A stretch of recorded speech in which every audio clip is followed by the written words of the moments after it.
Sometimes bad news is good, and sometimes bad news is bad. Okay, what do I mean by that? There's something called GDP, gross domestic product, and GDP, we'll talk about that in a second, came out. The report came out. It's for the quarter, the first quarter of the year, and it was negative. Now, that's very bad. That's very bad. We should be growing. Gross domestic product is the growth rate of the United States. We should be growing. Typically, we grow between 2 to 3% per year. Coming out of the pandemic, obviously, we grew much faster than that.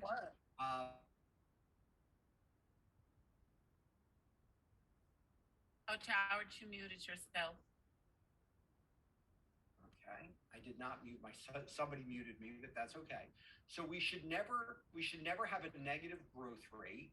If we have a negative growth rate, what that means is that we are headed towards a recession. In fact, the definition of a recession, the simplest definition, is 2 quarters in a row, meaning 6 months. If we have 6 months of negative growth, we're in a recession. So if you ever hear somebody go, we're going in a recession, that's actually 2 quarters in a row. So we've just had the first quarter of this year, we've had negative growth. So if the second quarter is negative, by no means does that mean it's going to be.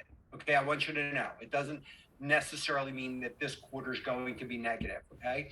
But if it is, that means we're in a recession. Do not predict to your clients that we're going in a recession this quarter, okay? Again, it does not mean it. But you would think that negative growth, right, meaning we're contracting, we're shrinking, that's bad. It was actually minus 1.4. Let me see if I can actually share that with you. Let me see if I can actually kind of see that. Here we go. I think I can. There we go. This is as of yesterday. It says U.S. economic growth rate plunged in the first quarter. And I can kind of see what it says down here. The nation's gross domestic product, broadest measure of economic activity, I'm doing pretty good here, declined at an annualized rate of 1.4% between January to March. Okay, it says this marked a slowdown from 6.9% growth pace. So the previous quarter, we were up 6.9%. That was super fast. Now, why was that? Why was that super fast? Because we were comparing to the previous year when we were in the pandemic. So that kind of wasn't a fair analogy, but it was still a really good quarter. So now all of a sudden we're down. So you go, wouldn't the market say, oh my gosh, that's bad, and the stock market go down? Now, really, to be honest, if somebody told you the day before or a minute before the stock market opened, hey, by the way, this report's coming out, we have the first quarter numbers come up, we're contracting, things are going down, it's bad, wouldn't you naturally go, well, that can't be good for the stock market?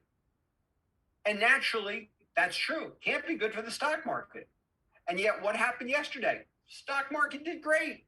Stock market did absolutely great. I can't remember the number, but it was something like it was the best day in the last year and a half, something like that. It was a great day in the stock market. And so why did it do good? Because it really defies common sense. Here's why it did good. Because when the economy's growing quickly, which we all want, right? There's inflation, which we don't want. The Fed says the only way to fight inflation is to raise interest rates and to raise rates quickly. When you raise rates quickly, you slow the economy down. Okay. When the economy is slowing down on its own, yesterday's report, the Fed might say, we don't have to raise rates as quickly. Do you see the circular thinking? So then all of a sudden, the people that invest huge money, the money managers go, ooh, we don't have to be as fearful of the Fed raising rates as quickly. That doesn't mean they're not going to raise rates, but maybe not as much.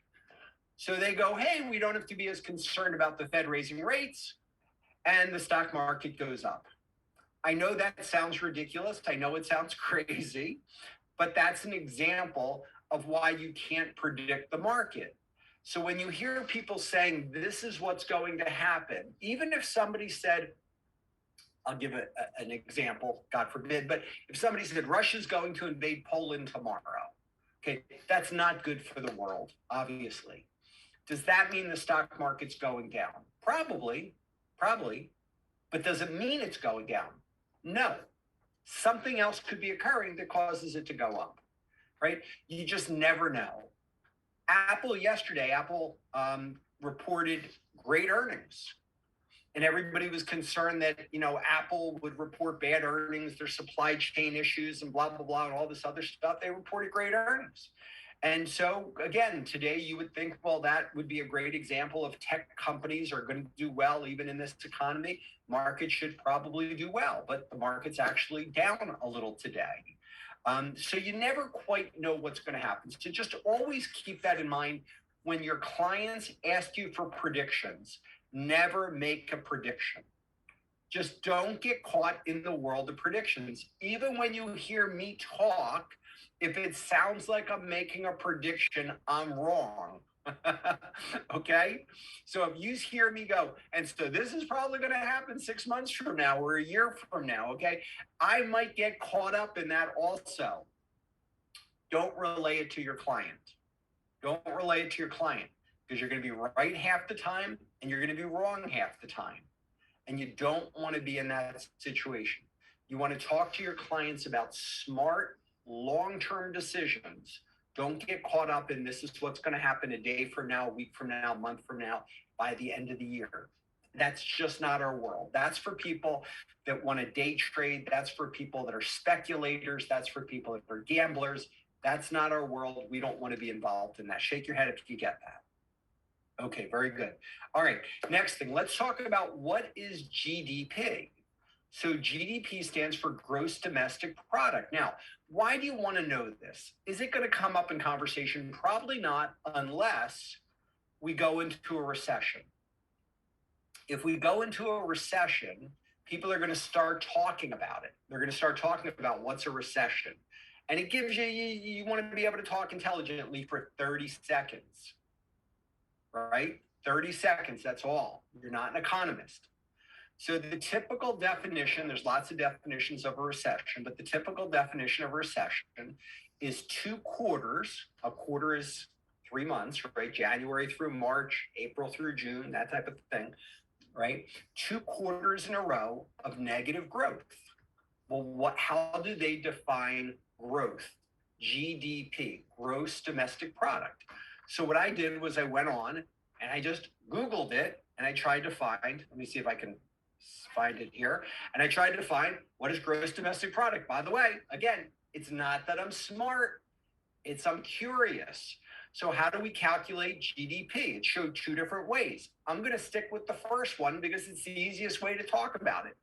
GDP can be calculated by adding up all the money spent by consumers, businesses, and government. Okay, that's it.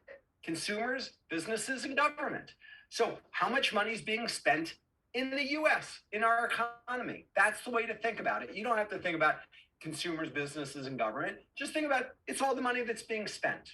That's it. So businesses talk about revenue, how much money was brought in. So Walmart says, here's how much money people bought of our product. Exxon talks about how much gas we sold. McDonald's, here's how much we sold, right? Well, in the United States, right, we talk about GDP. Here's how much business we did, right? And so every quarter, we're hoping that we do more business, right? More stuff than the previous year. We should be growing as a country. That's a positive thing. If we shrink like we did yesterday when they reported it, that's not good.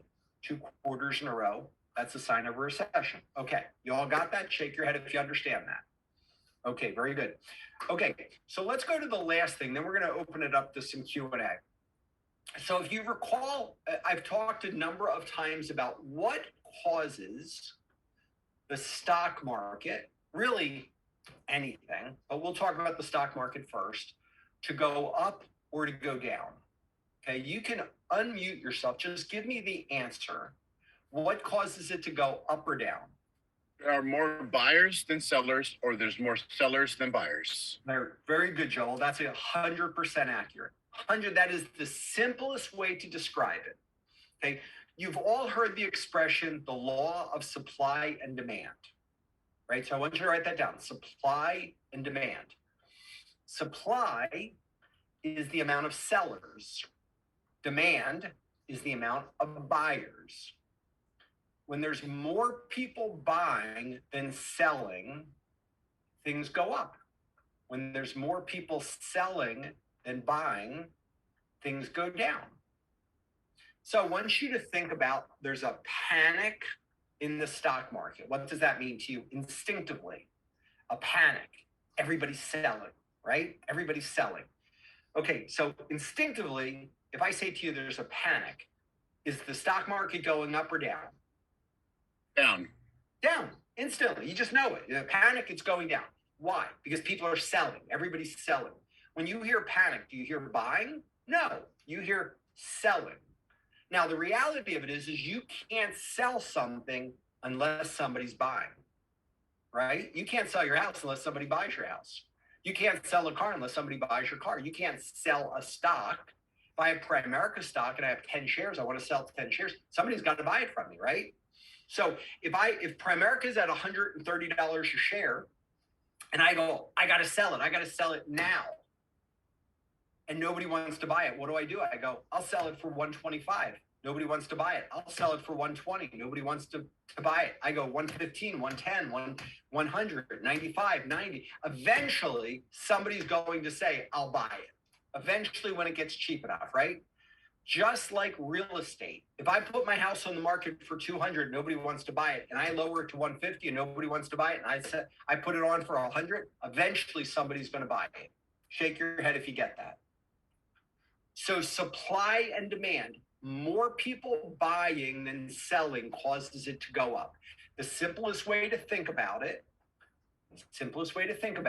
this is just a great way to talk to your clients.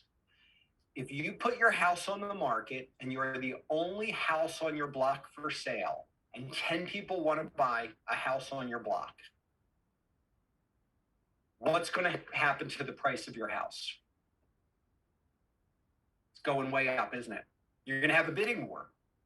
Put your house on the market here and you go boom, boom, boom, boom, boom, highest bidder, right? You know instinctively you're going to get a great price for your house, right? That's awesome. On the other hand, if 10 houses are for sale on your block and only one person wants to move in and you really need to sell your house, what happens to the price of your house? It's exactly right, Jennifer. It goes down. It has to go down because you're competing. Remember, there's more sellers than buyers. So when there's more sellers, it has to go down. Supply and demand. Okay, so let's talk about the real estate market for a second. Okay, let me see if I can show this to you. Okay, I'm going to do this very quickly because it kind of hurts my eyes to go through this. I'm going to start at the bottom. In 2007, there was over 3 million houses for sale. In 2012, there was 2 million houses for sale. In 2017, there was over 1 million. In 2022, there was under 1 million. So the supply of houses every 5 years has consistently gone down, hasn't it? So let's think about that. It went from 3 million to 2 million to 1.8 to under 1 million houses. So if the supply of houses is going down, there's less houses, what has to happen to the price of houses? Go up, because if there's an equal amount of buyers and there's less supply. That's it. You hit it on the nose. So is it a surprise that housing prices have gone up? So when people go, oh my gosh, look at what's happening with prices of houses. It's such a surprise. It's such a shock. It isn't a surprise. It had to happen. 15 years ago, there were 3.8 million houses for sale. Today, there's 900,000 houses for sale. A lot easier to find a house 15 years ago than it is today. a lot better to be selling a house today than it was 15 years ago. Now, will that change? Of course, everything is cyclical. Everything is cyclical. There'll be a day that there'll be 4 million houses for sale, and maybe there's only 3 million people looking for houses. And all of a sudden, you'll start to see housing prices go down, and people will be like, I can't sell my darn house. I can remember, it feels like it wasn't that long ago, where how homes were on sale. When I say on sale, they were on the market for a year or a year and a half before they sold. And it was ridiculous. And people would say, I'm not even going to look for a house until I have a buyer. Now it's the exact opposite. Now people say, I won't put my house on the market until I find a house. Once I find a house, then I'll turn around and put my house, because hey, I know I can put my house on the market today. 4 days later, I can sell the house. That's not an issue. Everything changes.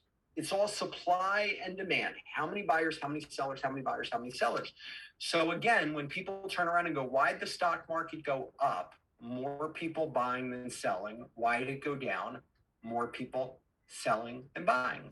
And that's just a never-ending cycle. So when it feels like it's never going to end, the market's always going to go down. Why? What if it, and sometimes your clients will say, what if it doesn't stop?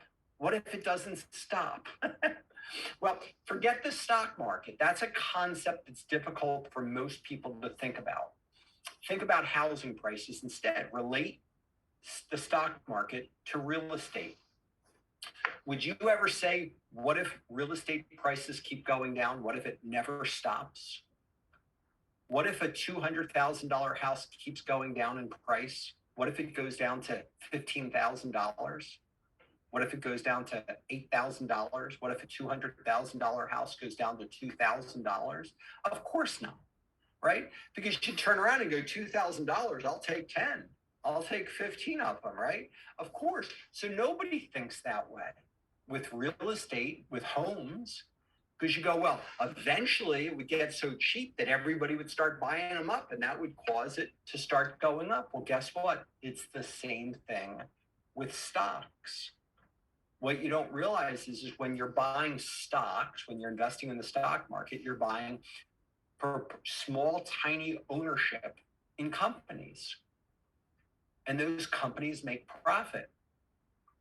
And so eventually you get to the point where you go, oh my gosh, the company right now, I can buy this stock at this price and get this much profit. But eventually the price keeps coming down. You go, oh my gosh, that's like hard to say no to. That's unbelievable.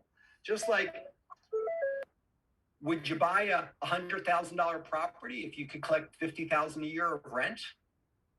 Of course you would. Would you buy a $100,000 stock?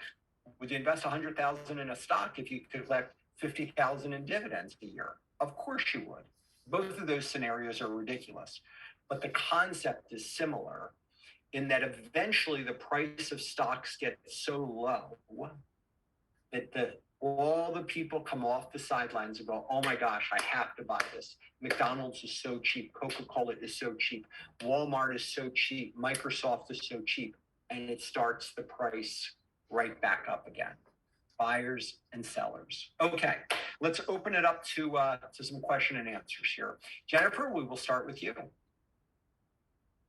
I know that you deal mostly with American funds, and I do as well. And I wanted to find out, how do you deal with the clients who are, because it's all paper, and so you've got some clients who are like, I don't have a check, because you guys turn in a thing, or the paperwork that you have to have signed, and so. I have my way of doing it, but I just know there's a more efficient way to do it, and I know that you're very surgical in your methods. Well, so that I'm going to give you an answer that's probably not going to be satisfying to you because that's an administrative question. So I have an administrative person that handles that. So to me, that's kind of like asking Santa Claus, how did the toys get made? And he goes, well, that's kind of like the elves handle that. That's not really his thing. He just has to deliver it. So I don't really know how that works.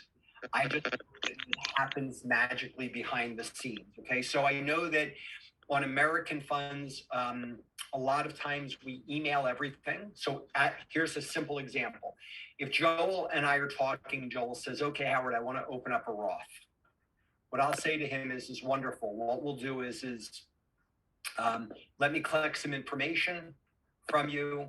And through the FNA, I have a lot of information, but I'll get his driver's license, his social security number, where he works, some basic info. We pre-fill in the application. My assistant fills everything in. She emails everything over to him. So it's complete, 100% complete, other than signatures.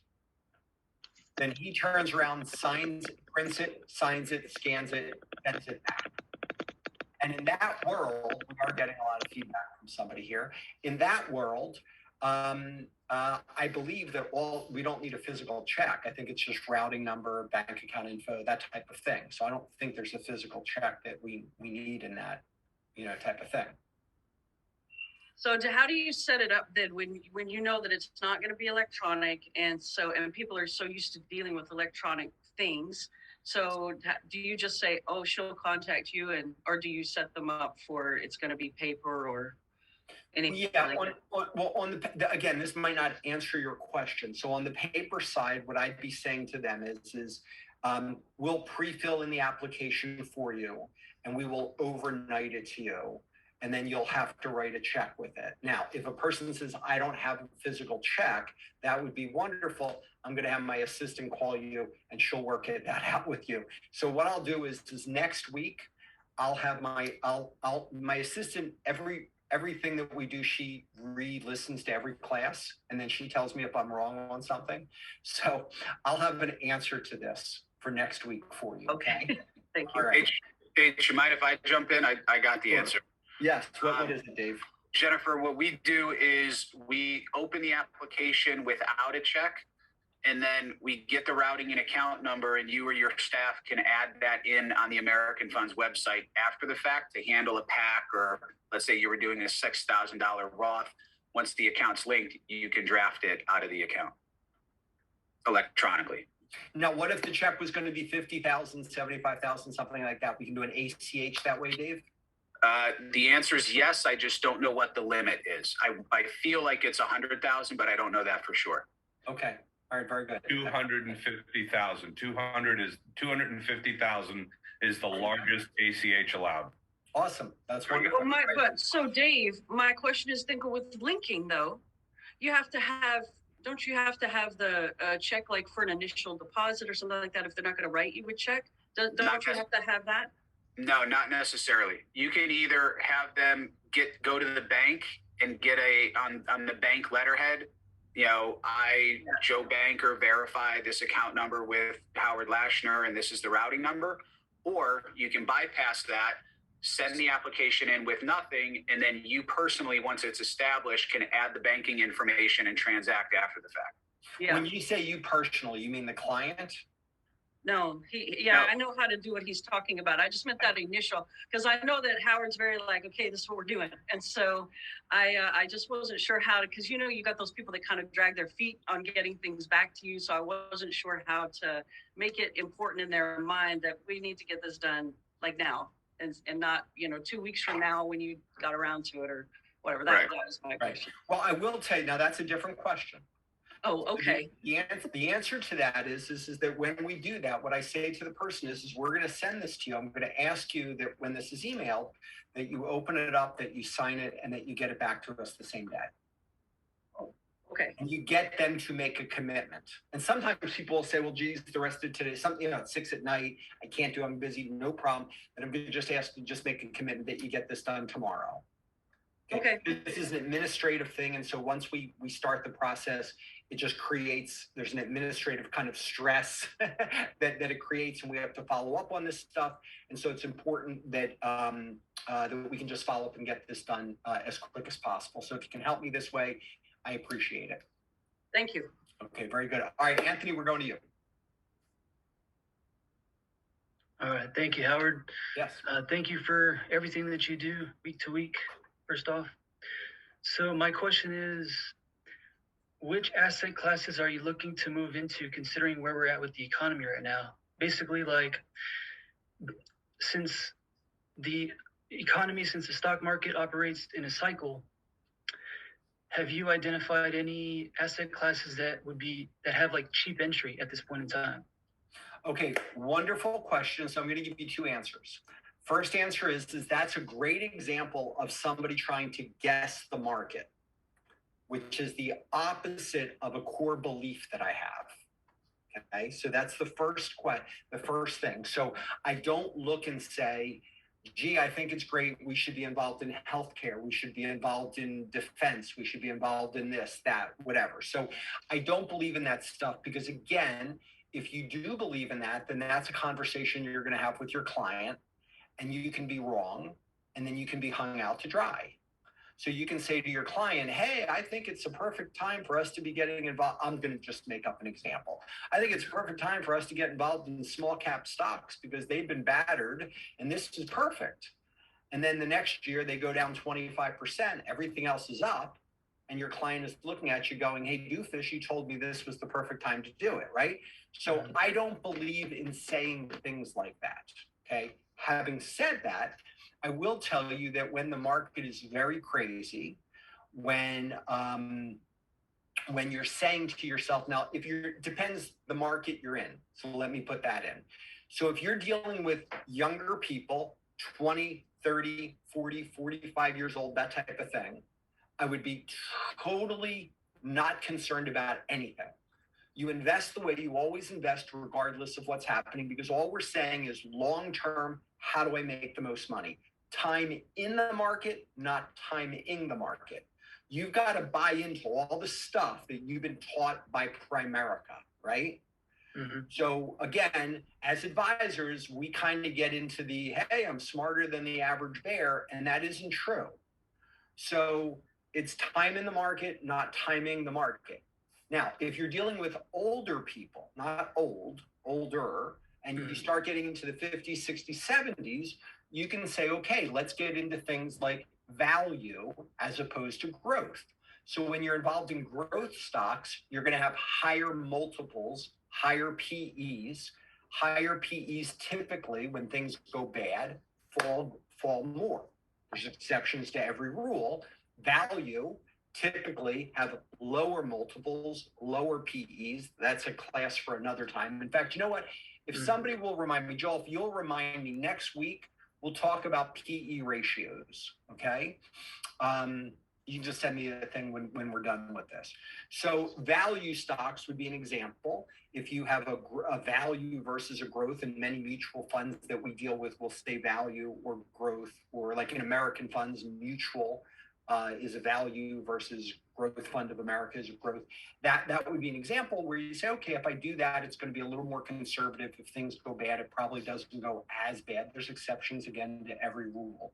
So that would be an example of something. You could be looking for stocks that pay dividends, mutual funds, I should say, that pay dividends that offset some of the losses.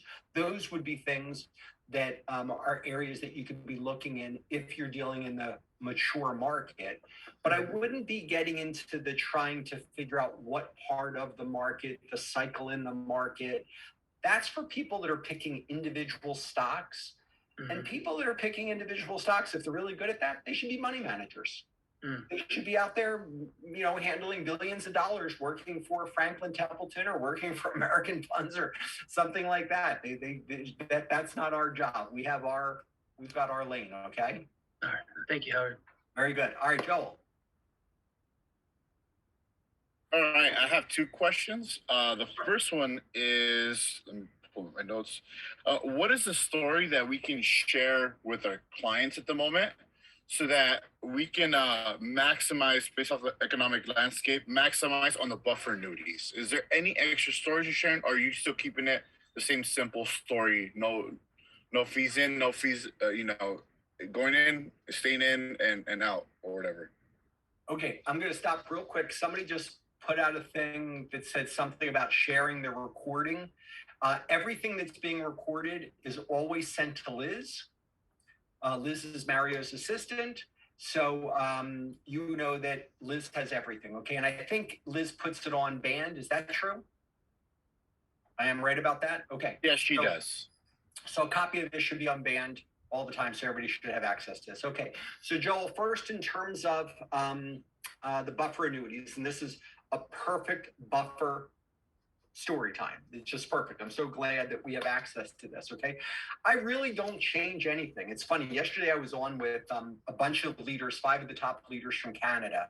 They're doing like a Canadian day in like 2.5 weeks, and they asked me to be their guest speaker, and they're going to have 5,000, 6,000 securities licensed people on the thing.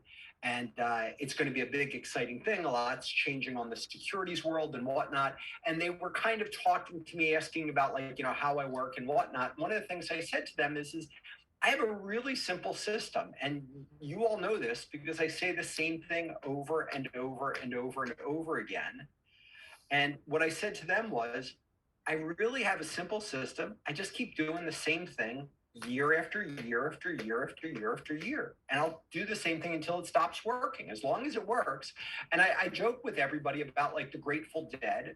I'm not a Deadhead. I've never gone to a concert, right? But the Dead, you know, the Grateful Dead, you know, was around for, I don't know, whatever, decades and decades, right? Never had a new song, but they just kept performing all the old stuff because people kept showing up.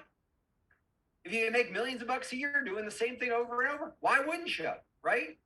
You go and you make 50 million bucks doing concerts or 100 million or whatever they could do. Why would they do something different?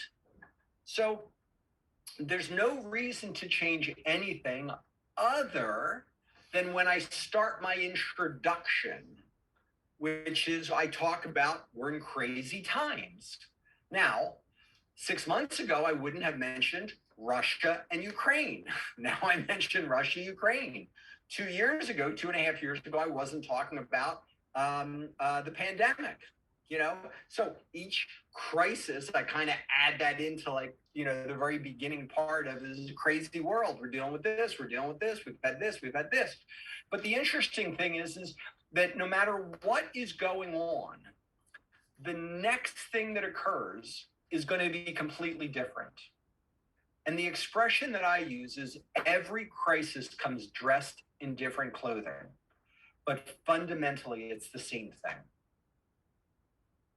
And it's how bad, how long, how bad, how long, how bad, how long, right? So nobody predicted 9/11. Nobody predicted, when I say nobody predicted 2008, the mortgage banking.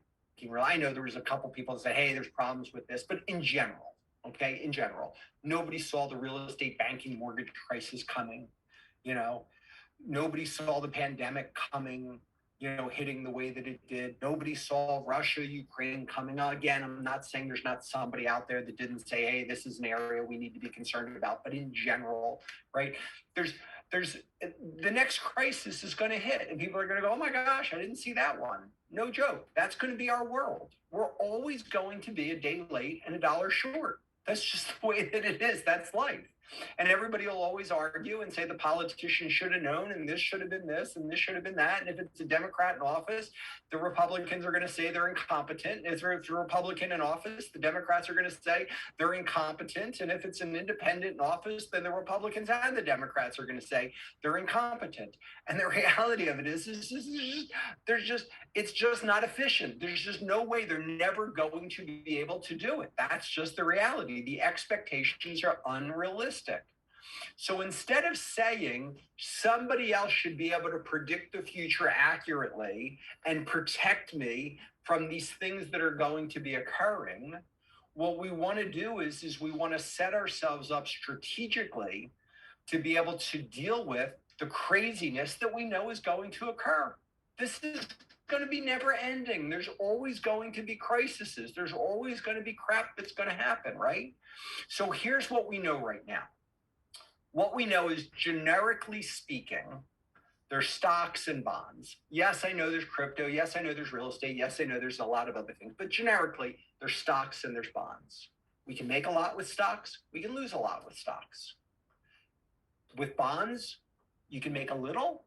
But also, when interest rates go up, you can lose a bunch. And right now, we're in a situation where they're raising interest rates, so it's probably not a smart thing to be in bonds as a defensive thing. So what's the smart way to be? And the last thing you can do is you can put your money in cash. Okay, meaning you can put it in a money market, you can put it in a savings account, in a bank account, checking account, CDs, that type of thing. But when inflation is running 8.5%, and you're getting 0.5% in the bank, you're losing money. So you go, okay, stocks, big risk. Bonds probably lose money because of interest rates going up. Cash, I'm losing money to inflation. What do I do? Aha, that's where the buffer comes in. That's where we turn around and we say, let's put it over in the buffer. It allows us to be in the stock market, which statistically is the greatest opportunity to grow the money and outperform inflation. But if we're in the wrong place at the wrong time because of the unknown of the future, right? The politicians cannot predict, cannot handle the next crisis because they will never see it coming.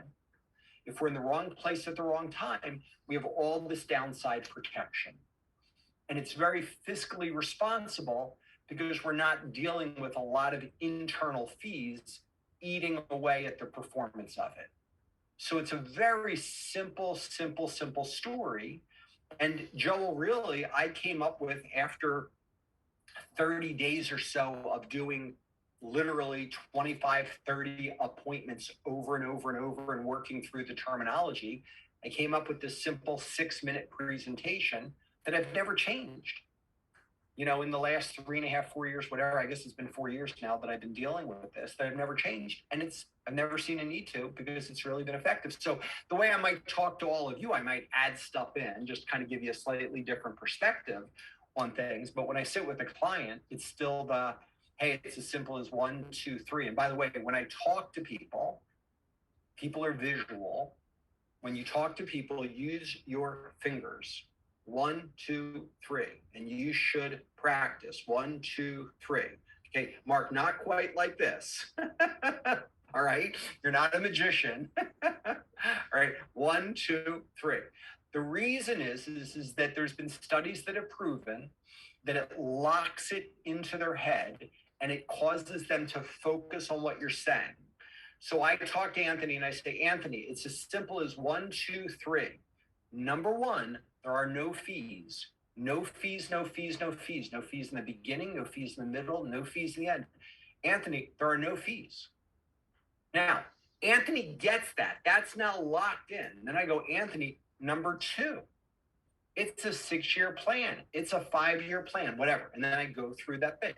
Number 3, and I go through that. It's much, much easier than if I just say, well, there's no fees. It's a 6-year plan. It's this. That's all the information kind of crumbled together.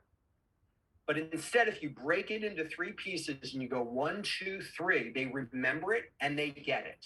Number 3 is there's 20% downside protection. If we're in the wrong place, wrong time, if the market goes down, if we say just my luck, everything went to hell in a handbasket, the market's down 18%. Equitable, Lincoln, Bright House, whoever we're with, Bright House, it's 25%. They take the first, let's say it's Equitable or Lincoln, they take the first 20% of losses. We don't lose a penny. If they were down 23%, we're down 3.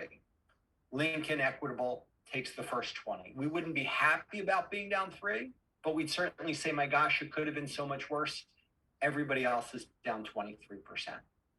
So by doing this, what we're doing is we're saying, number 1, we're going to save ourselves a bunch of money because there's no fees. Number 2, we're going to take significantly a lot less risk because we have 20% downside protection. And by the way, if you look historically, in the last 40 years, there's only been one time the market's been down over 6 years. Only one time it's been down 15%.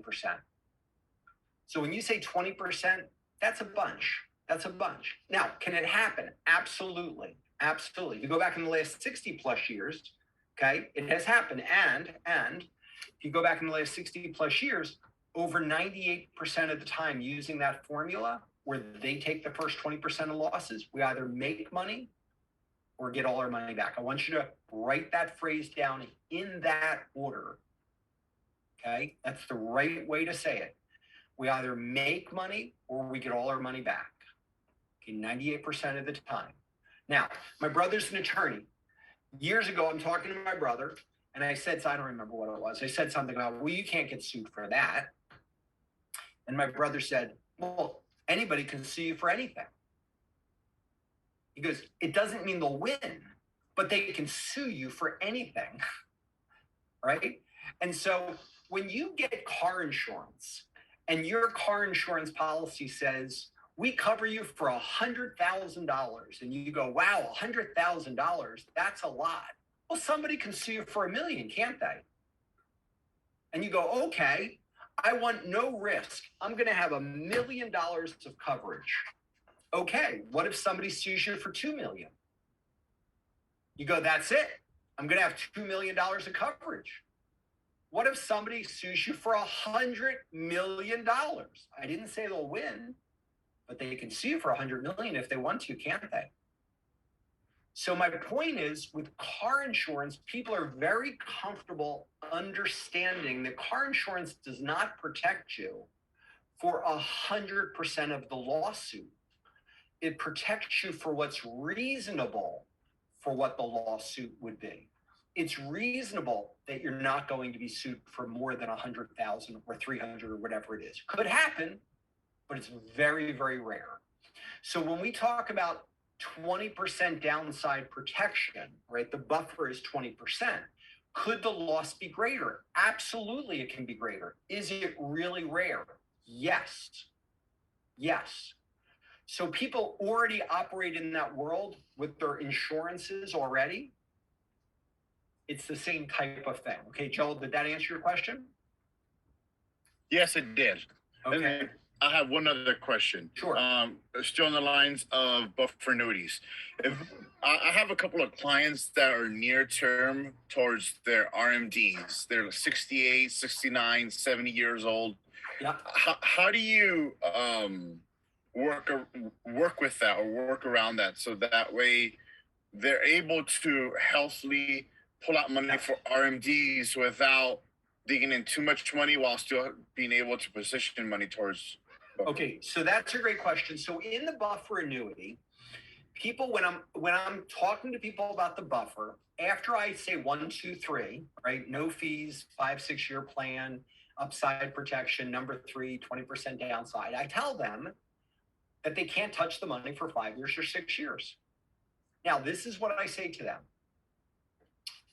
If you ask Lincoln or Equitable or Bright House, whoever we're talking about at that moment, they're going to say to you, you can take 10% per year with no penalty, no fees.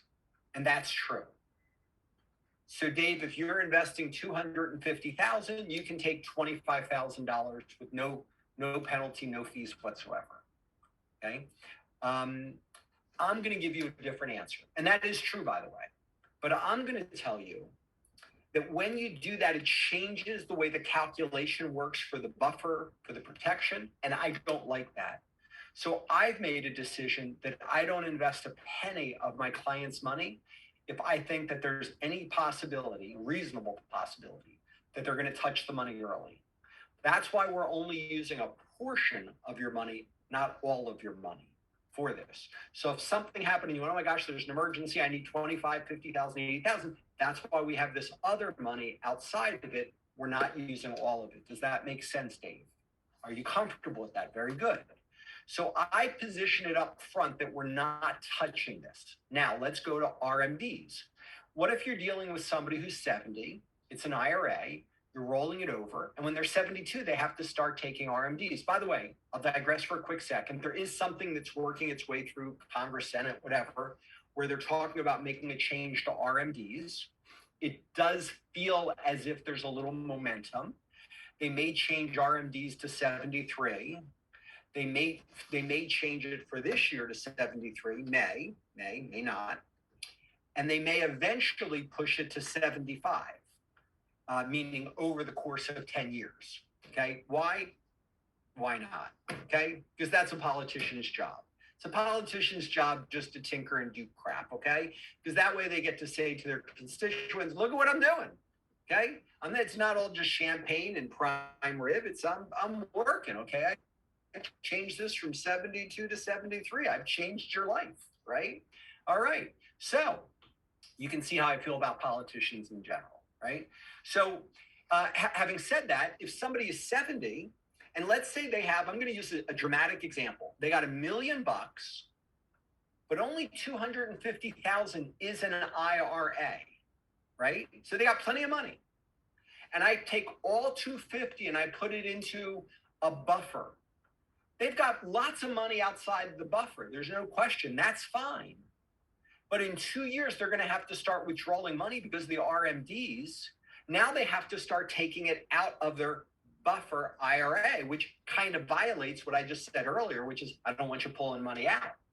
Now, can they do that? Absolutely. Is it a problem? No, it is not a problem. But does it kind of play with the way the calculation works? Yes, it does. Can they benefit from it? Yes. Can they be harmed? Yes. Can I explain to you how it works? No. It is way over my head. I am super numbers oriented. And when I talk to these guys and they start explaining it, I go, the only thing I can understand is if you're lucky and you do it, you can be benefited. And if you're unlucky, you can do it and you can be harmed. And they go, yeah, that's kind of the bottom line. I go, okay, I'm not doing it. That's why I don't ever want my clients to do it. So if I have a client that has 250 in an IRA, that's it. Doesn't matter what they have outside of it. They got 250 in an IRA, they're 70, Joel. Then I'm going to say, let's use an example of equitable 5-year. I would turn around and say, I know they're going to have 3 years of RMDs. I'm going to have some money I'm not going to put into the buffer. So out of that 250, I might take 50,000 and leave it outside of it. I might put it in a mutual fund. I might put some in a money market, whatever. I might say this is for the RMDs. I'll do some calculation, but you've got to be generous in your calculation, meaning don't sit down and go, oh, this is exactly how much they'll need, because you don't know, because the RMD is based upon the value in the future. You don't know how much it's going to be worth in the future, right? If you put 200 in today, it could be worth 220 or 230 or 240 or whatever. So it could be worth more. So you got to really kind of make sure there's more than enough on the other side, right? So you might say, I'll put 200 in the buffer, put 50,000 for 3 years is way more than they'll need for RMDs. That's how you would handle the RMD concept, if you follow me. Okay, so how do we calculate that number? Do I just go to the IRS page, kind of figure out the RMDs, more or less? All right, so here's the stupid thing again about government, okay? So when you go to the IRS page and you look at RMDs, okay? In fact, I don't know if I can get my eyes. Give me 1 second. RMD table. I don't know if I can pull this up or not. Here we go. Hold on. I can make this large enough I can actually see this. All right. So again, all I did was I Googled, okay, IRS RMD table. Do you see that? Don't be saying Howard's so smart. Howard's really curious. I clicked this, and this is what I came to. Okay. Now, this looks confusing, but what this basically says is you take this number, 25.6. I'm going to have you do this for me.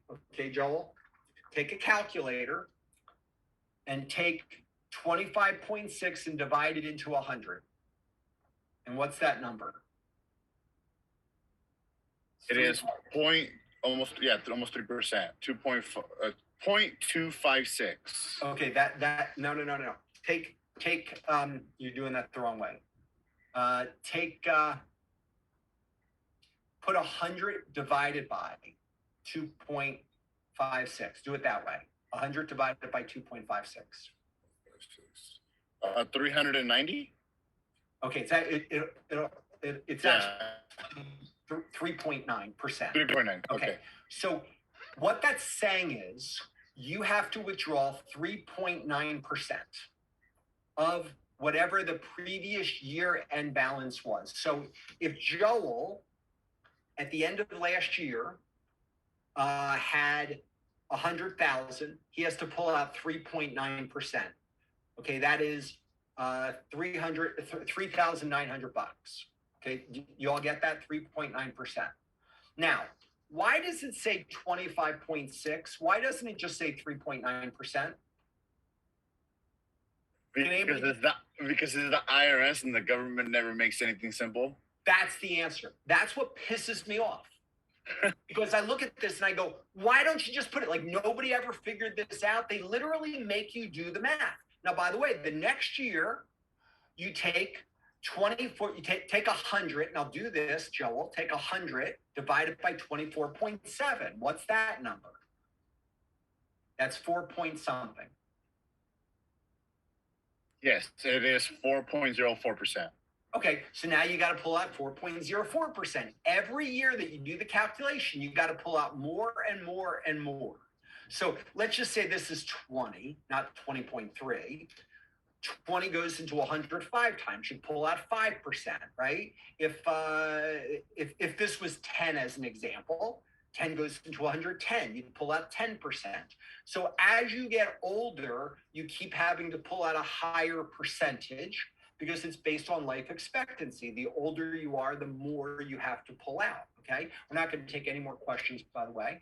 And so that's basically how RMDs work, but it's frustrating to me because I look at it and I go, they have a chance to make things simple. That's what's wrong in the financial world. Everything is complicated. The language is complicated. And that's why there's such an opportunity for us. Because if we learn how to explain things in simple language, that's why I talk about gross domestic product. That's why I talk about more people buying and selling. That's why I spend so much time going over and over and over simple, basic things that you go, come on, Howard, teach me something new here, okay? But the reason I do this is because this is the stuff I use when I say every time, some of it in every conversation with clients, and then clients turn around and go, wow, this is really wonderful. I've never learned so much. This has been so amazing. This has been absolutely incredible. I just did, the other week I did, what did I do? I did $1,250,000 with one client in a buffer, and she had it with Fidelity, with an advisor that was charging her basically, I don't know, $10,000 a year or something like that in fees. And at the end of the first appointment, she said to me, she goes, I've learned more in one conversation with you, she said, that I learned in 10 years with him. Now, there's nothing I told her that we haven't talked about in all the different things that we talked. And there's nothing that you would go, wow, that was absolutely incredible, Howard. It's just simple things. But advisors have been trained to talk over people's heads to try to baffle them with bullshit, to try to impress them.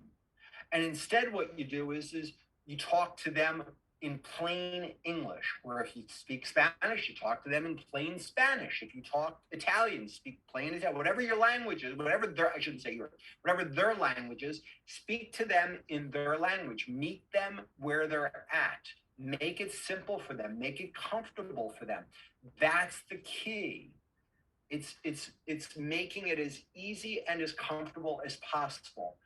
The way I would say it is one of the lessons that I learned from Jim Meyer's coach years ago, Joe Enzer, is he said the greatest compliment somebody can give you is I feel better about me when I'm around you. When somebody talks down to you, doesn't it feel bad? Don't you feel bad about yourself? When somebody talks over your head and you don't understand what's going on, isn't it uncomfortable? But when somebody starts talking and you start feeling like, wow, I get it, doesn't it feel good? Like you start feeling intelligent, you start feeling smart, you go, oh my gosh, it's like this whole world starts opening up. And that's true in anything that you're learning, whether it's piano or wrestling or throwing a football or learning something about money. The moment you start to get it, it feels good. So help your clients feel good, and they'll be incredibly loyal to you. They'll want to stick with you, and you'll make yourself referable. They'll want to tell other people because they feel good about themselves when they're around you, and they'll rave about you. That's the key. So the markets are crazy right now, up, down, up, down. Stay in touch, make your 90-day calls, help people feel good about them, about what's happening and the strategies that you're using, and just realize there's opportunities everywhere right now. You just have to be in communication with people. I'm glad I was able to get through this class. I wasn't sure 2 days ago that it was going to happen, which is why I waited for the last minute. Have a wonderful day, and we will see you next week. God bless all of you. Take care. Good to see you, Katie. Bye-bye. Thanks, Howard.